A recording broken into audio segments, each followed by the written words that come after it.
It went from one of the biggest fentanyl busts in our state to a not so sweet surprise for law enforcement. WWY's Basil John joins us now in the studio with more with a big story at 11. Basil, what happened? Well, Amanda, it was a sweet surprise, to say the least, for the sheriff's office when they learned the substance they thought was fentanyl was not drugs, but instead sugar. I reached out to the testing company who made that testing kit to find out what exactly went wrong. As far as we can tell, this is one of the largest seizures in the state. Or so they thought.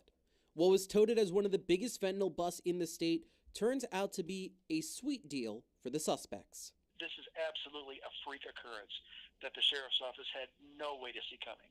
But Charles Batts saw it coming. Just listen to this jailhouse interview I did on July 20th after he was busted with 13 pounds of what police thought was fentanyl, but he said was flour. People say they seen it was like a big container. I said, yeah, flour, cooking flour. And I don't know where they got fentanyl from. And now it makes me look so like I'm like the worstest person in the world, I guess, because that's a lot of fentanyl. I couldn't afford that much fentanyl. After initial field tests, the sheriff's office thought for sure it was drugs and arrested Batts, William McIntyre, and Wanda Moore. But after it was sent to a private lab for testing, it was in fact 13 pounds of the white substance, sugar. So why did the sheriff's office think it was fentanyl? As we learned, sugar can set off a red flag. The sheriff's office used the Scott Company drug testing field kit, and owner Ian Scott explains it was a false positive.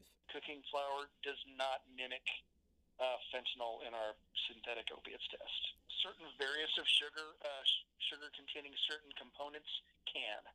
However, the tests do not give a 100% certainty. We always recommend have a confirmatory test done on it in a state crime lab that has access to a mass spectrometer gas chromatogram machine. And Scott says, if we can get a better grip on the substances that do create those false positives, we would love to incorporate that in our training so that the officers can be aware that those things can happen.